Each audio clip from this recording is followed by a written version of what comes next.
listeners. Welcome to Grief Out Loud. Remember the last time you tried to talk about grief and suddenly everybody left the room? Grief Out Loud is opening up this often avoided conversation because grief is hard enough without having to go through it alone. We bring you a mix of personal stories, tips for supporting children, teens, and yourself, and interviews with professionals in the grief world. Platitude and cliche-free, we promise.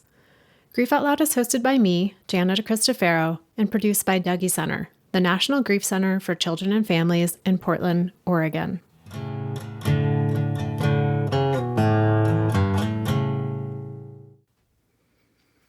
Hey listeners, this episode is the first of 3 we'll be releasing this year, highlighting the voices of communities who have historically been, and continue to be, underrepresented in the grief world. This episode is all about supporting Latino families who are grieving, and the ways in which structural inequities, such as the lack of skilled providers who can offer truly dual language services, create ongoing barriers to accessing support. This episode, and the entire series, is part of an ongoing collaboration between Dougy Center and the New York Life Foundation. We are deeply grateful for New York Life Foundation's tireless support and advocacy for children and teens who are grieving. In this episode, I talked with Cristina Chipriano, Dougy Center's Director of Equity and Community Outreach, and Melinda Avila, Executive Director of OYEN Emotional Wellness Center, a bilingual and bicultural clinic here in the Willamette Valley of Oregon. As with pretty much every guest on the show, Cristina and Melinda carry a mix of personal and professional experiences with grief. Experiences that inspire the commitment to this work. And by this work, I mean striving to ensure that every Latino family has access to grief support that honors their culture, language, and their definition of family.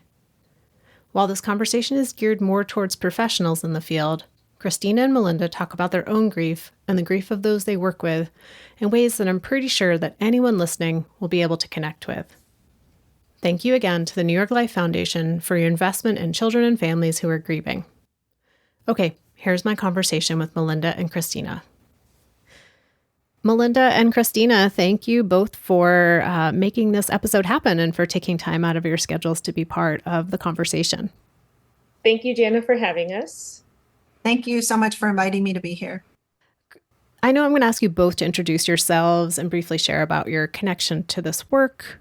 And if you want to kind of root that in your personal experience with loss, you're invited to. Cristina, do you want to start us off with that? Absolutely. So my name is Cristina. I am by training a licensed clinical social worker and the Director of Equity and Community Outreach with Dougy Center. In my own experience, when I was about 7 years old, my cousin died in a really public, really tragic death. He was 5 years old, and the community of our hometown poured out support for my family. And I saw it through the lines of people at my aunt's house dropping off casserole after casserole. She had so many casseroles that she could not stuff her fridge. Everyone was there and everybody showed up. But then, as with all things in the world of grief, a few months later, nobody else was there, right? And so this was in the mid-90s, and grief support groups were happening already in the country at various organizations, but no one was offering Spanish language services, which were the services my family needed. And so I'm drawn to this work, and I'm in this work for my cousins in the mid-90s who I wish could have had access to grief support services, for my aunts and my grandma and my family who had to grieve on their own within their small community and find support.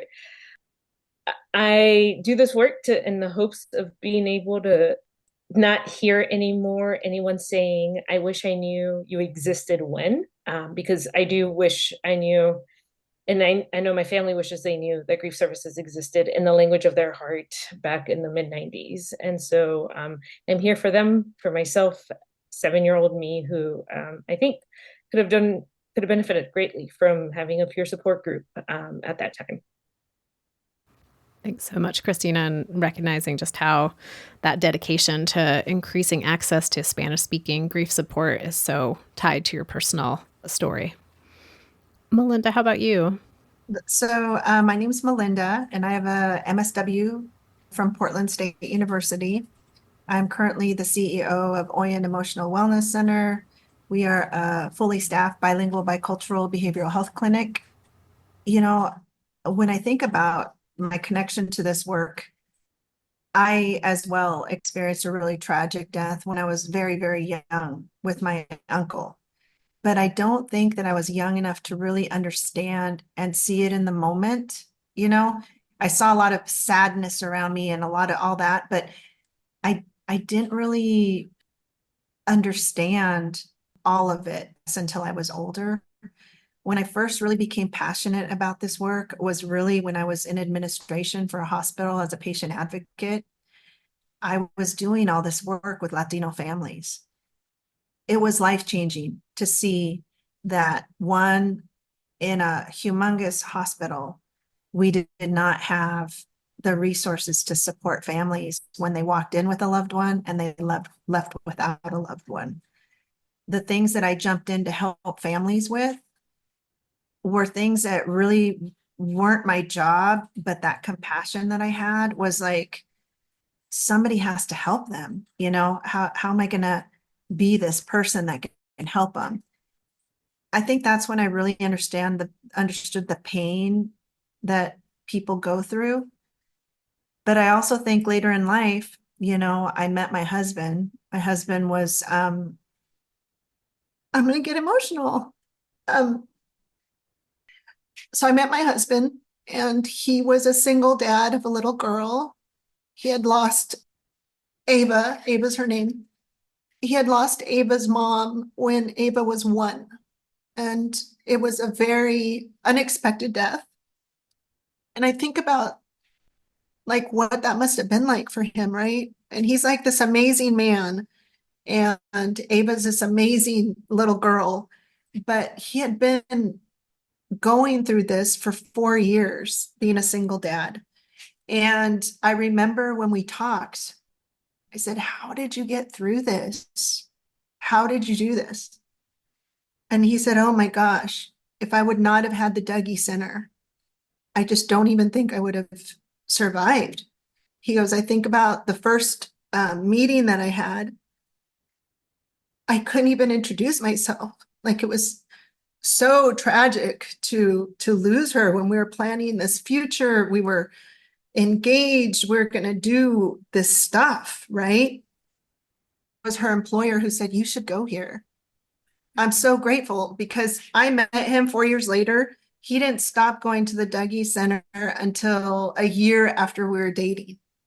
So he was still so attached and still trying to figure out, like, how do I, like, it was his support system. He knew they were his lifeline for so long. And I remember when one day when he came home, he said, "I told my group that I met someone and they all started clapping for me." But I think about how healthy he is and how healthy Ava is.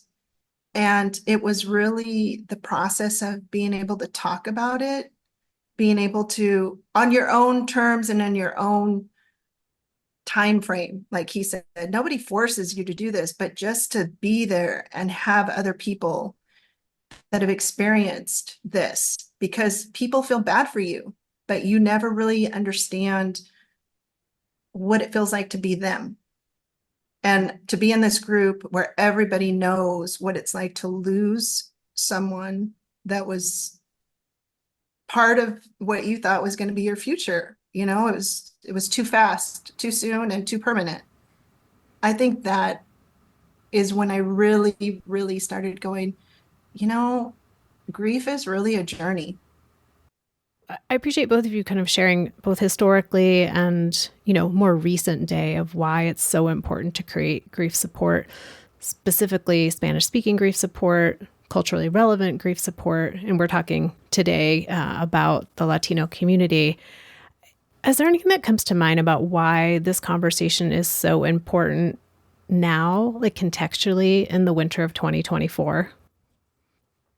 I think when we look at the demographics of our country, not even so much the hard data that exists, right? Because I think that that's a little bit harder for us to really grapple with who are our neighbors. But if we just take a look at who is walking outside, who's in the grocery stores, who's in our maybe outside of our own neighborhoods, right? Latinos are starting to make a significant impact on in our nation. I believe the last stat that I heard that is that by 2040, Latinos or people from the Latinx community will represent 50% of the overall US population. It's hard to just narrow it down into numbers outside of that, but that was the last stat that I heard just in terms of projection, and that growth was based on births and not immigration. I think when I look at the winter of 2024, for so many years, we've just heard of these, I think of the Latino population just increasing in the United States. And we're getting to the point where services are needed, and they're needed in many, many languages to be able to stay current and relevant with the populations that we're serving in our community. I go to that to what our demographics are showing, but on top of that, even in I think the communities where folks think, I don't see anyone that may be speaking Spanish or may look Latino, which I also don't know what Latino looks like, right? Because we're not a monolithic community. In reality is like there is a Latino population in every one of the 50 states, including Alaska.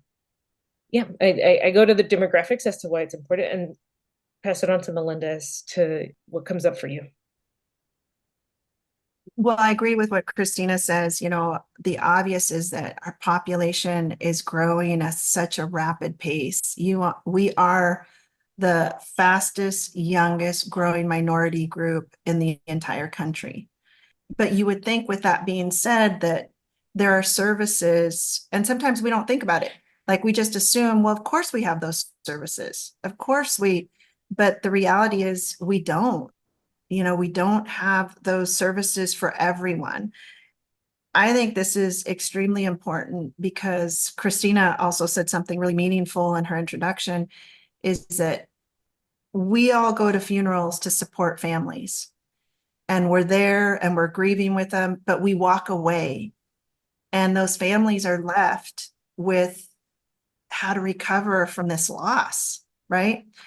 And then many of our Latino families do not have the privilege of just Googling a place and saying, can I get grief and loss support in my own language? Who do I talk to? How do I work on this? It just doesn't exist for so many different reasons. You know, one is, I think, even the spiritual side of Latinos, we're hoping that our church will help us.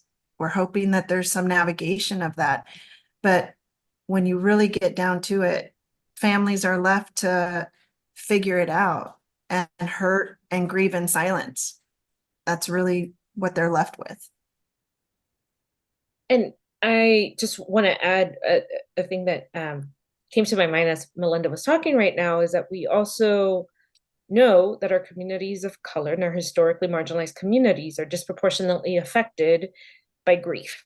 It's one thing where those of us who have been working in the grief world have known this for quite some time.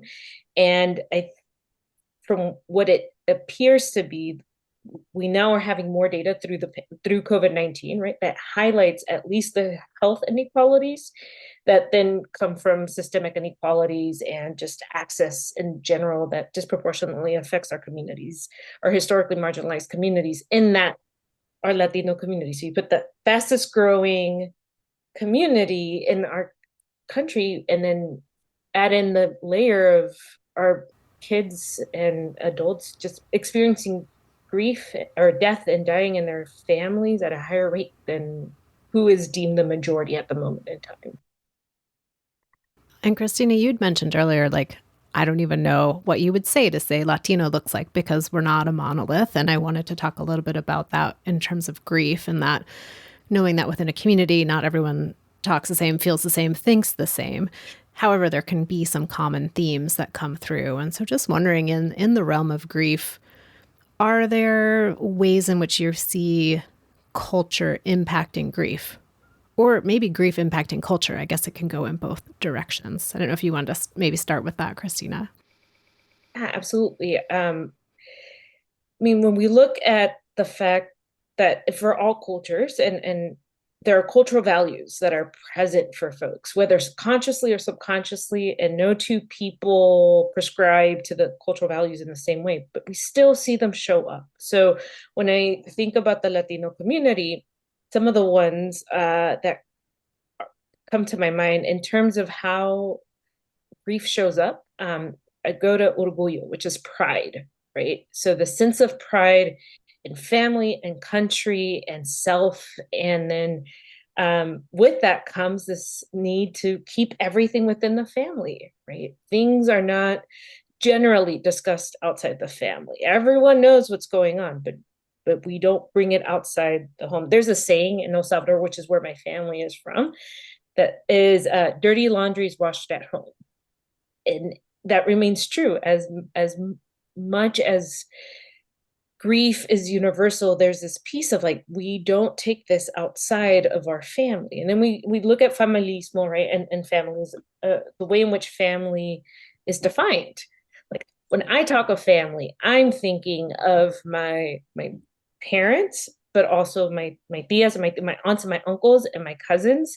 And I'm like easily talking about 100 people in my family, which is very different than what I would say the Western norm is when we talk about family. And so when there's been a death in the family, we see the entire family structure try to figure out how do we take care of ourselves, but also there's a pride in us being able to take care of ourselves. So there's both these parts that play in terms of how I'm going to allow others to support me, and also will I allow others, and my family should be doing what they need to do. But then we see that for some folks in the US, their family are still in other countries and there's an inability to physically see them. I can't count how many families I've worked with throughout the years who have not been able to go and back home for a funeral, or have had to have a funeral in the States and had no family support because their family was in another country. And so I think, highlighting those two, there are many other cultural values, and I could spend a very long time talking about them, but I think most importantly, like this recognition that grief can challenge who we are, right? And so as we know in our identities, and in that there are certain customs that come with grief in the Latino community. For some, it looks very different, but just the ways in which folks and we are encouraged to receive support or taught to receive support generally is focused around family and how you support the family. Melinda, did you have more you wanted to add to that idea of the way culture might impact grief? Well, I really believe that one of the things is that we have been taught to suffer in silence. I mean, we really have, especially parents, parents who lead their households. One of the stories that I'm thinking that really just comes to mind is we were doing a depression presentation at a local school, and it was for migrant families. And so we wanted to kind of talk to them about what depression looks like for, adults, what it looks like for students, doing this presentation. And, we open it up for questions, and I'll just never, ever forget this very quiet woman, kind of towards the back, raises her hand. She's sitting there with her husband, her two school-age children, because these are family events, again, as Cristina said. And we give her the mic, and we're thinking that she's going to ask about depression. But she says, my daughter died 2 months ago, my 11-year-old daughter. And I can't fall apart. I've got these two kids here. I can't be sad. I've got to be strong because they're counting on me. All of our heart just sank because she said, I think I might be depressed. In this room full of, there must have been like 70 families in there. I mean, it was a full gymnasium. And I just remember like going to her and putting my hand on her, and she slowly, just tears, quiet, just rolling down her cheeks. One of our therapists came, and she went off into another room, started talking about her loss, because in her mind, she's like, I got to hold this together. I'm not allowed to do that. And I think that culturally, you will always hear us say, the mom's the rock of the family. Like the mom keeps everyone together. The mom. That for me has always translated into, yeah, I am the mom and blah, blah, blah. But not when I heard her say it that way, of what she thought her role was in her house to be a good mom, it just broke my heart, because she needed to mourn her child. She needed that support. I think, as you said earlier, we have to get more comfortable where it's okay to cry. It's okay to be sad. There's no time limit on that. It's not like, you know what, in 1 month, no more crying, or that's not how grief works.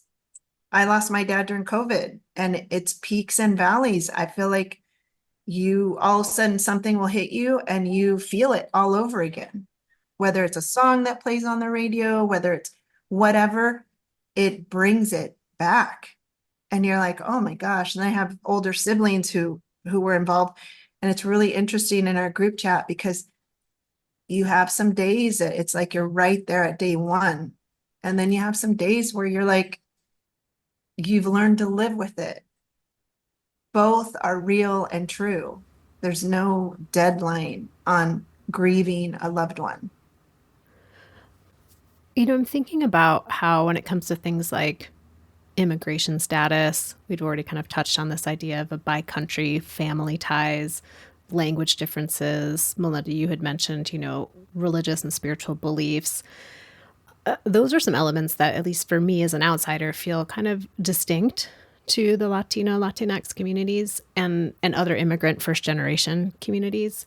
And I'm wondering if there's more either or both of you would want to say about the role those elements might play in not only the experience of grief, but to accessing support in grief too.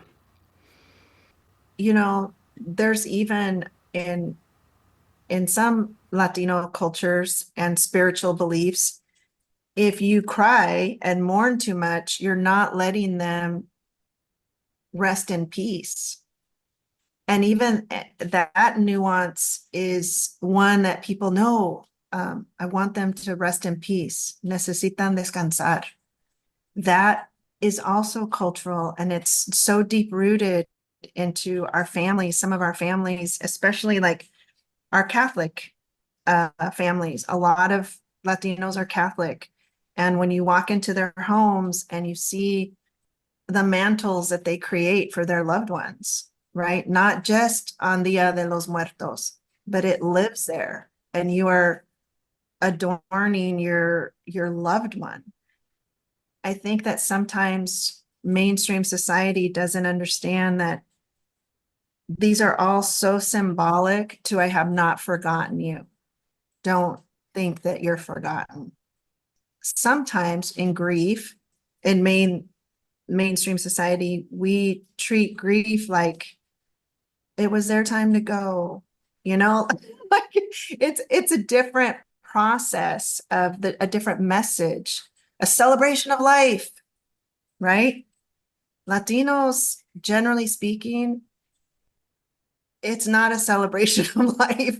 It is a deep sadness of letting a loved one go.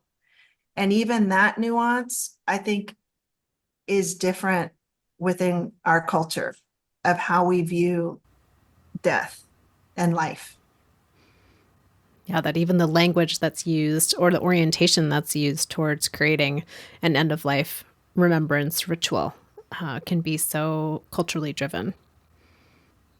As Melinda was speaking right now, I was just brought to the number of times I've heard, both in my own family and the families that I work with, who are like, it was the will of God, right? Or this was meant to be, for that someone has said that, right? Like this is what was meant to happen, in terms of the fatalism of just this is fate. And then at the same time, but we will always always Yes. always remember who they are, regardless. I never met my grandfather, and I know all the stories of his childhood.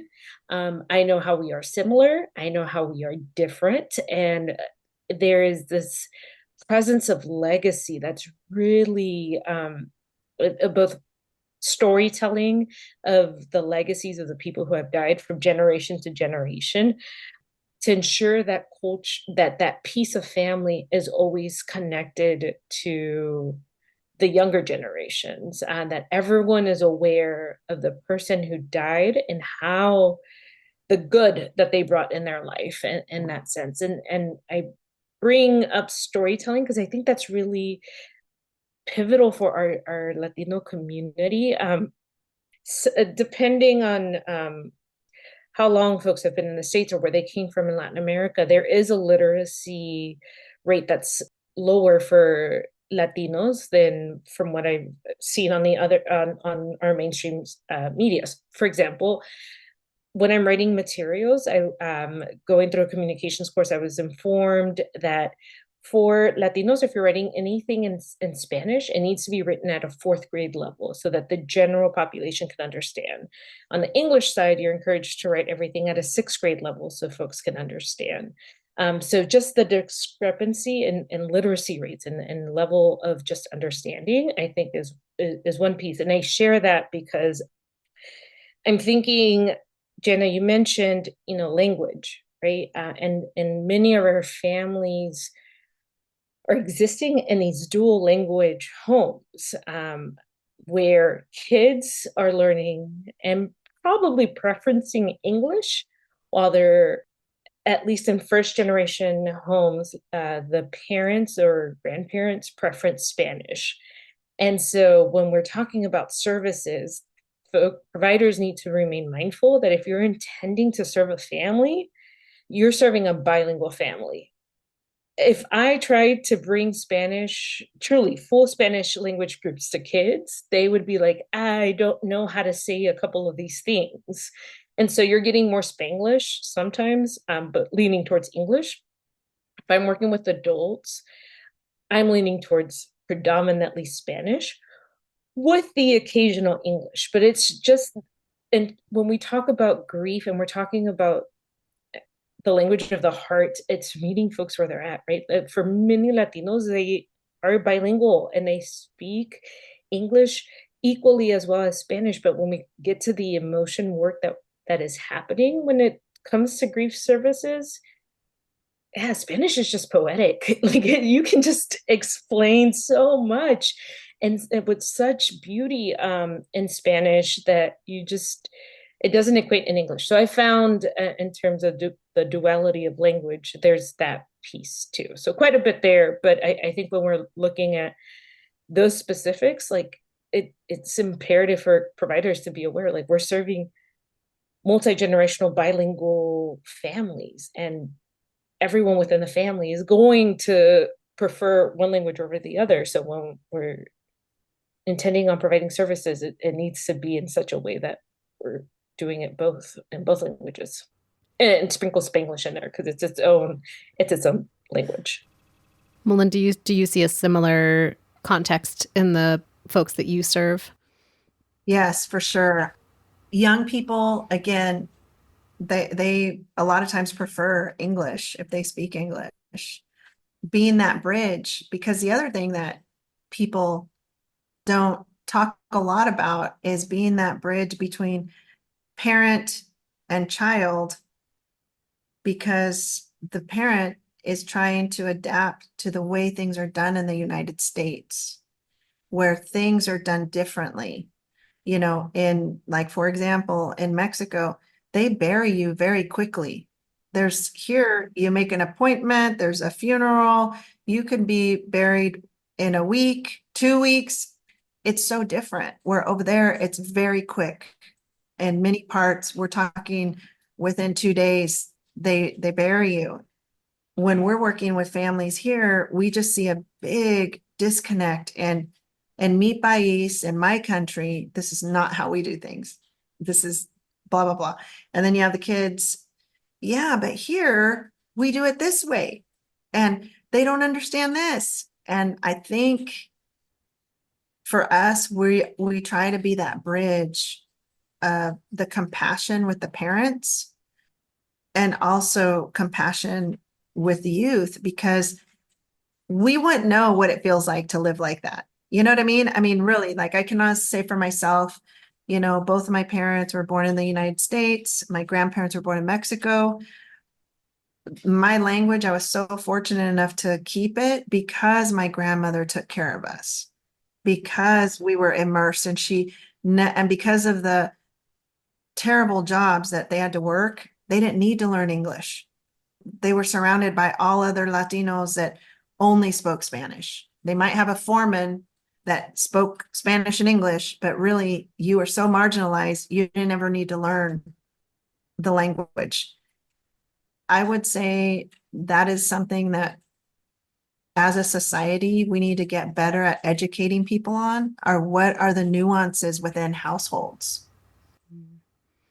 Well, it brings to mind bigger picture grief world. We talk so much about grief being different for everyone and how even within a family, things can be so different and that can cause some friction and tension. And then you all are talking about adding in a whole other layer of cultural tension and differences of kids who are born and raised here with families, with parents maybe who immigrated here from a different country. So it's just another layer of that piece.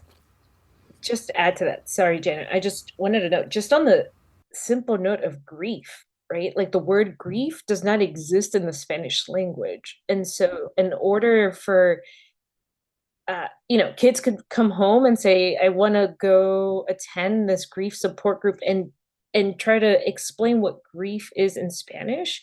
Like the closest word we have in Spanish is duelo, which comes from the word dolor, which is pain, right? So it's more so focused on the pain of someone in our life dying. And that's what the closest word that we have to grief. And so when we talk about just extending the multiple layers from grief support within a family, we also highlighting the core that there is no word for grief in Spanish. So there's even a step back on how do we agree to call it what it is, and try to encompass all that I think the English word grief gives us, as opposed to the Spanish word duelo. Cristina, you just hit upon one of, like, it sounds like a very big barrier, right, to accessing grief specific services. If you're like, we have these grief support groups and people are like, I don't know what that word means and how is that relevant to my situation at all. Are there other barriers that come up for each of you in your work for families, for adults, for kids, accessing services kind of broad for mental health and knowing that grief is not necessarily a mental health challenge, but falls under that sort of wellness arena? I'm just wondering, what are the specific barriers and obstacles that you come across?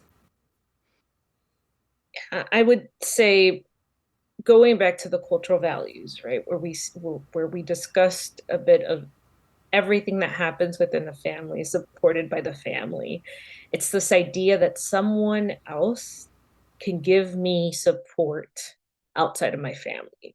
And that, I would say, is rooted in trust, and learn, and the ability to trust providers and anyone outside the family with something, with the hardest, most difficult, excruciating thing that's happened in their life, and to do so willingly and tell somebody, this is how hurt I have been, when culturally we've been conditioned to only talk about the joys, right? Only talk about the good stuff.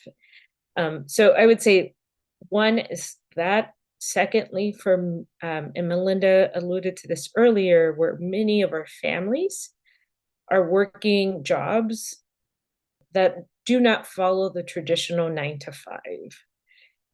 Their services have to look different. They have to be evenings or Saturday mornings or Sunday afternoons or mornings, because sometimes people are working third shifts or something is happening. Timing of when services are offered, we have to get creative, because another thing, just in terms of the non-traditional 9 to 5, that also comes no benefits or very limited benefits in terms of actual bereavement leave. I don't think my family, when my cousin died, I don't think anybody in our family had actual leave. Like they just chose to not go to work, which meant there was no money coming in that day.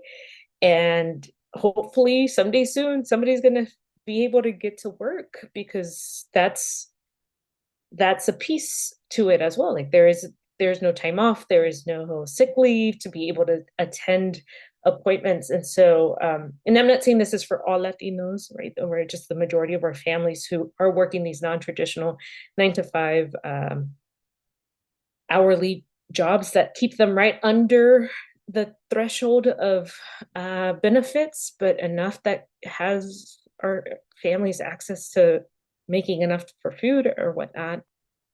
So I go to family and just non-traditional hours. Language, I can't tell you how many times I've had families be shocked that they're actually talking to someone on the phone, to call to make an appointment in Spanish, and 9 times out of 10, it's the counselor at the school gave me this flyer and told me to call, with no idea who they are, what they're calling about, right? There's no idea who you are. I was just told to give you a call. So so many of the families that I have worked with, when they've sought out services, have been left on a voicemail for days to weeks before the bilingual staff member can come in and return the phone calls. Those are the top ones that come to my mind. Family, non-traditional hours when it comes to work or benefits, and just staffing at the agencies. When a family finally says, okay, I'm going to give them a call, how long are they waiting? And there's just also so much misinformation that exists of just, I mean, you both have played the telephone game. Somebody repeats information to somebody else, and it just becomes very distorted from what the reality was. And for many of our families, it's their kids that are trying to tell them what this place is that we should probably call. I'll stop there and hand it to Melinda and see if there's any other barriers that resonate for you or come up for you. Well, unfortunately, I think our Latino community has several barriers to receiving quality services. And I say quality purposefully, with people who are qualified to give them therapy, people who really are experts in their industry. And we can get as fundamental as transportation. I live in Woodburn, and I'm going to tell you that the bus services here are very specific. It is not what you would see in an urban city where you can ride the bus to work, you can get picked up. There's multiple stops of a bus coming every 15 minutes, every 20 minutes, whatever it is. That does not exist. And I would say probably in several rural communities, transportation is an issue because as Cristina said, trust is so important. Relationships are so important to our community that the majority, if they have a preference, it will be to be one-on-one, face-to-face. This technology thing is what they will do if there's no other option. It's never really their first choice. So let's just say that they have to have this telehealth. Technology is a barrier. So many of our Latinos do not have technology. They have their phone, but they do not have technology, a computer where they could do this at comfortably in their home and everybody can see face expressions, all those things. But I would also say that our systems are barriers for our community, even when it's about being a victim, right? So for example, the 7 farm workers who were murdered on I-5 and made national news, the families of the victims all qualified for victims assistance programs. But what happens is those programs pay very minimal, like we're talking a third of what an insurance company would pay in reimbursement. So that in itself causes an issue for these families to find qualified, good services because people will turn them away. Because if I serve you, I'm literally only paying to keep the lights on for a provider. Let's just say a provider who's offering these services. They will turn them away because the reimbursement is literally 1/4, 1/3, if you're lucky, of what you get if you have another person coming that's fully insured with even Oregon Health Plan. And that in itself is unacceptable because people give up. Like Cristina said, people give up. For us, when our team stepped in for those 7 farm workers, we didn't even discuss how we were going to get paid. We knew the right thing to do is these families needed support. But not everyone thinks that way. That was the value system that OYEN was founded on, is that we're going to help the poor and the vulnerable. And that is our target market, is that we want to be there when families are hurting and communities are hurting. But now that I'm kind of looking at everything more on a macro level of where are these big gaps in our systems, equity really, comes to the forefront of how do we make sure that victims of violence or victims of a tragedy have the resources to heal. Because even if they find a provider that speaks their language, when you are not getting reimbursed hardly anything, it might be really hard on your business to take this person on. And it's going to be a long haul for that. So now a provider has to decide, can I survive with $57 payments when I can get triple of that if I go with someone that's on OHP? And so now you have all these dynamics. So I would say there's so many barriers for our Latino community. A lot of times too, is people say we have this position or that position that really helps with behavioral health, but those aren't licensed therapists who have gone to school to provide these services. They cannot diagnose. They cannot, and we have to be so careful because marginalized communities are very vulnerable to being misdiagnosed, underdiagnosed, and overdiagnosed just because of lack of cultural appropriateness, language. So we need people to have qualified professionals that can assist them when they need services, behavioral health services. Cristina and Melinda, as we kind of come towards the end of our time together, I wanted to ask you both a very direct question. So here you are, you provide grief support to families, and a Latino family comes in. Maybe parents speak Spanish, kids speak primarily or prefer to speak English. What's one suggestion you would make to another professional who's in that same situation, or as a reminder to yourself? Like, what's the number one thing I want to make sure I'm doing first time meeting this family who has had a death? I sit with the reminder that every member of that family is sitting in that room in an attempt to support the other family member. So I'll give you an example. If it's, let's say a child has died within the family and we have two parents and a child, often parent one, or I'll use dad in this case, dad will say, I am here for my wife. The wife will say, I am here for my child. And the child will say, I'm here for my parents. No one in that dynamic, it's been my experience, that has said, I'm here for myself. Everyone's trying to support someone else in their family.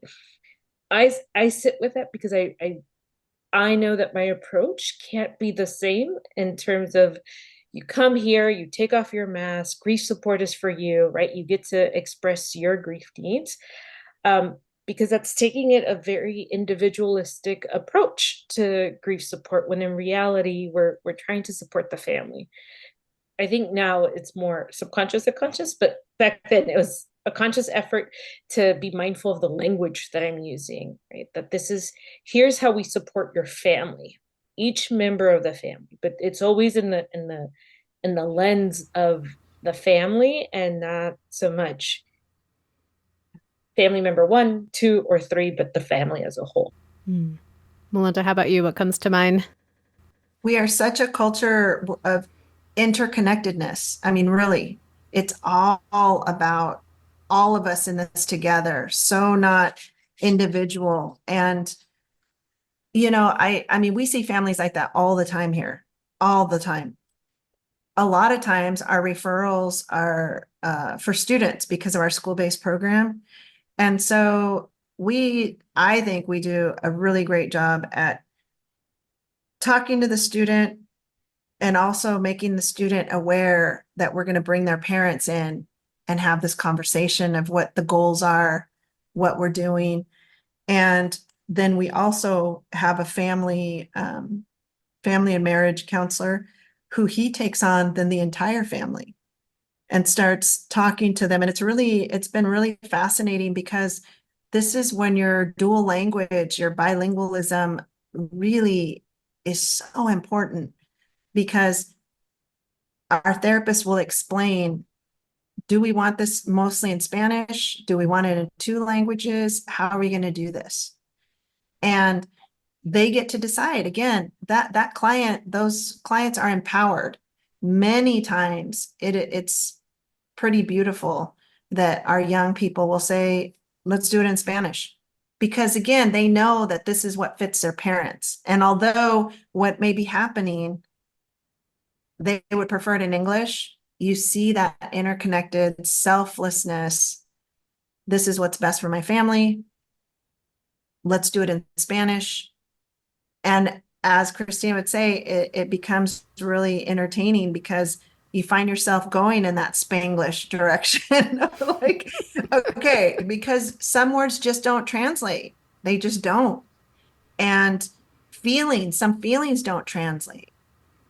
And so you have to describe those feelings so that everyone understands what this really means to that one person in the room. So I would just give the advice to anyone working with a bilingual, dual language household is, one, to just be patient and remember, when you're working with these families, you might not be able to cover as much ground in your 1 hour session as you anticipated, because there's multilingualism happening in this room.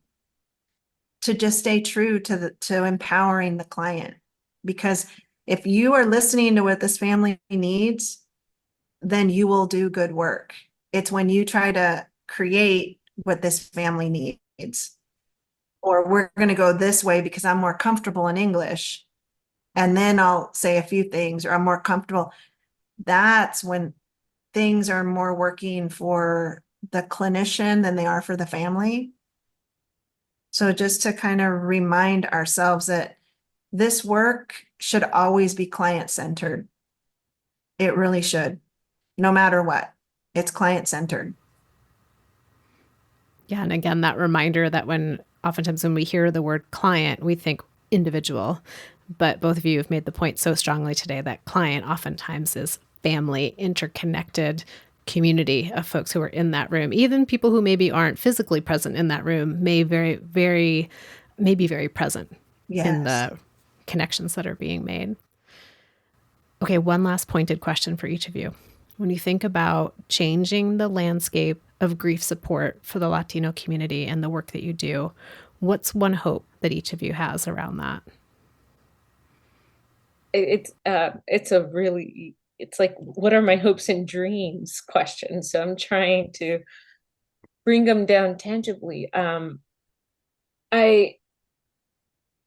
In terms of the landscape of grief support, it's my hope that every family in general, and specifically right now for our Latino families, has access or the ability to access grief-informed support that's done in the language of their heart by providers who get it. That would be my ultimate hopes and dreams in terms of grief support and the landscape of it. Cristina, that seems to really circle back to what you started with, of being 7-year-old Cristina, whose cousin has just died, and wishing that your family and you had access to grief support services in the language of your hearts. So from start to finish, seems like we got back there. How about you, Melinda? I feel the same way as Cristina does. But my hope, I'm just going to add on because, of course, we want what Cristina just said, is really that as, systems and as leaders, we start really thinking about what we have been doing isn't working. And I don't want to say it isn't working. Let me change that. It's not meeting the needs of all the people in our community, right? So my hope is that all of us continue to get creative, because our agency, our department, our whatever it is, doesn't have to know it all. But I can tell you that you can partner with someone who can give you that expertise. And we start looking at, how do we collaborate? How do we build a shoreline of qualified therapists? How do we be these bridge builders to create exactly what Cristina just imagined for all families to have this support? I think so many times we get stuck in a place where we just can't find a person. We have an open position. We've been trying to recruit. We've been doing these things. You know what? I can guarantee you there's another organization that has the ability to fill your gap. And how do we partner so that we also build community? And how do we start healing families? Building our community that allows everyone to receive these services in their preferred language, and that they feel seen because of their culture. They're not going to have to explain why their culture does this, because the person there is going to know, okay, I get it, or I know this. My hope is all of us can make that happen. We really can.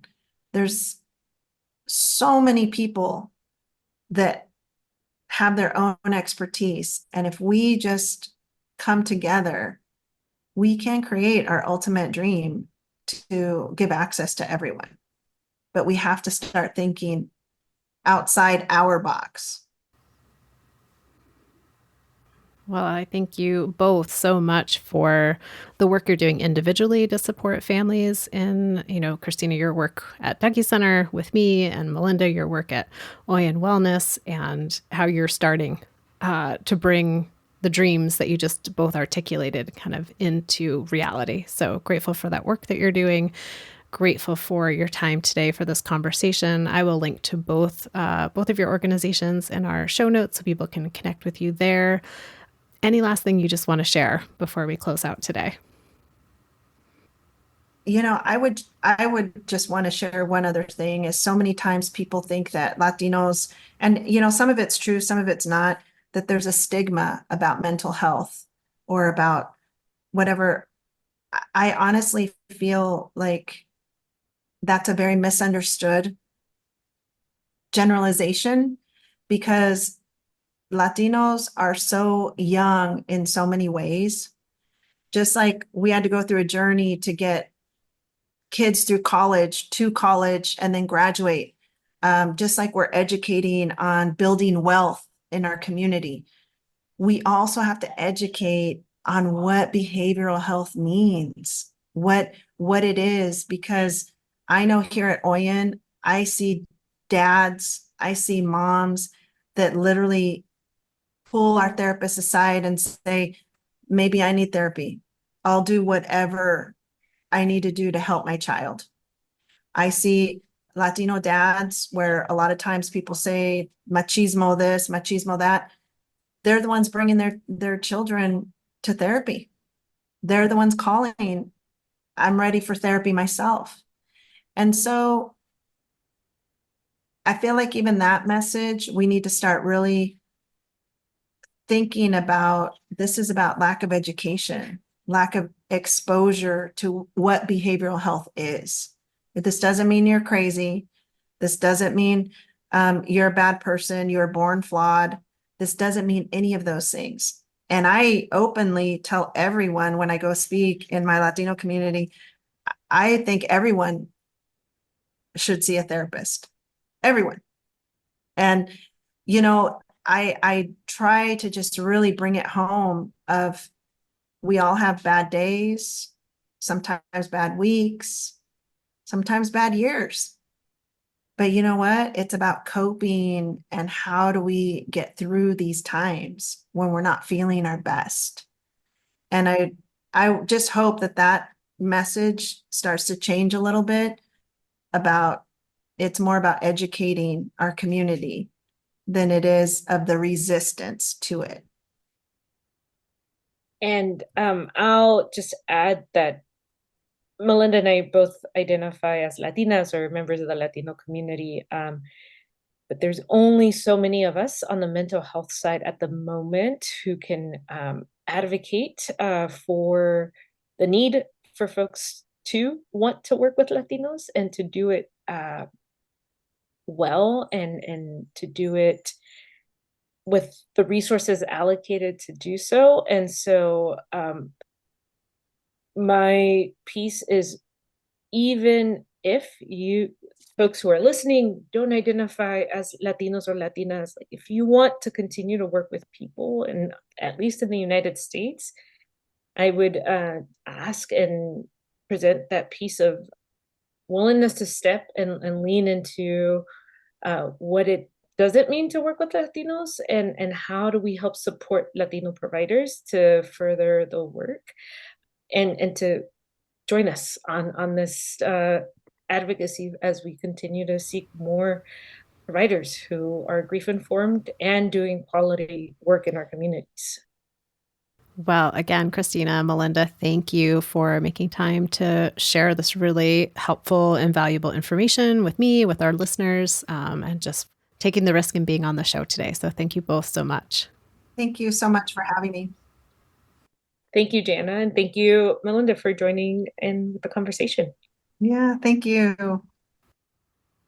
And listeners out there, I know you know this, but I say it each and every time. Thank you so much for being part of our community, for making the show mean what it does, for sending episodes to people in your life who you think might be interested in what we are talking about here. If you want to reach out to me directly, you can email me at griefoutloud@dougy.org. That's DOUGY.org. It's also our main website where you can find information about our local programming, free downloadable resources, activity sheets, tip sheets, and each and every episode of Grief Out Loud. I'm excited as always to share that the podcast is sponsored in part by the Chester Stephan Endowment Fund. Thanks again for listening. We hope you'll join us again next time.